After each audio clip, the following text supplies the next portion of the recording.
គឺអក្សរបុរាណអានេះពាក្យសសសាក់ហ្នឹងយើងទាញចេះមកទាញចេះហើយទាញចេះមកលើមកទៀតមកនេះបានន័យថាសំនេះសំបានថាសំមួយទៀតអ្នកនេះយើងទាញចេះមកអ្នកនេះអ្នកហើយអ្នកកំយើងទាញចេះមកទៀតមកទាញឆ្វោកចេះមកហើយទាញចេះមកទៀតមកទាញក្បាលឲ្យរៀងចេញចេះដាក់សក់ពីលើនេះហើយជើងកមួយទៀតមកហើយទាញមកចេះមកទាញមកចេះឆ្វោកមកទាញក្បាលលឿនតិចមកនេះកំបាទកំបាក់អានេះមកចេះមកទាញចេះមកកំបារេនេះអក្សរម៉ូបុរាណគេសរសេរចេះតែហើយយើងទាញស្អេមកនេះស្អេរួចយើងដាក់ជើងរោមកនេះជើងរោគេពីដើមពុំចាស់ជើងរោហើយយើងសរសេរមួយទៀតមកអក្សរនេះអក្សររោពីដើមគេសរសេរយ៉ាងឯង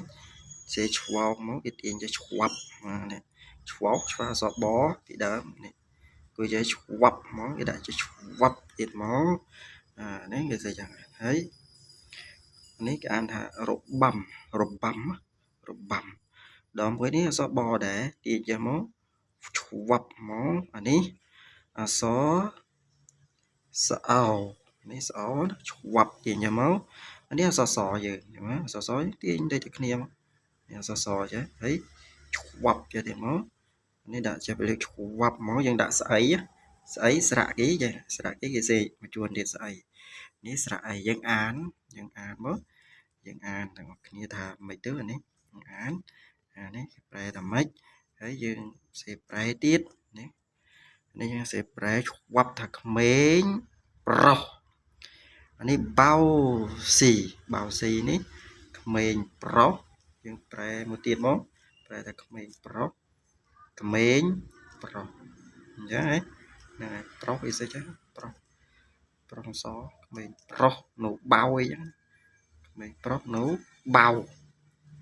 បដាក់ស្អោមកបៅក្មេងប្រុសនៅបៅដល់នេះយើងប្រែរបាំនេះបានន័យថារបាំយើងរបាំរួមសេអសខ្មែរយើងទាញចេះមកឆ្វោកអញ្ចឹងមកដល់នេះស្អំយើងសេចេះរបាំស្អំរើណានេះដូចចុចនេះបំរើនេះទាញចឹងនេះបំរើសេចឹងនេះបំ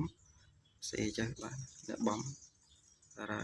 សេចឹងនេះបំរើដល់នេះសំនេះបានន័យថាប្រមូលផ្ដុំសំ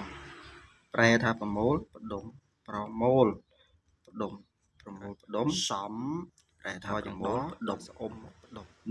អ្នកកប់រេនេះអ្នកកំរេម៉ូជាងរស់ដល់ស្អី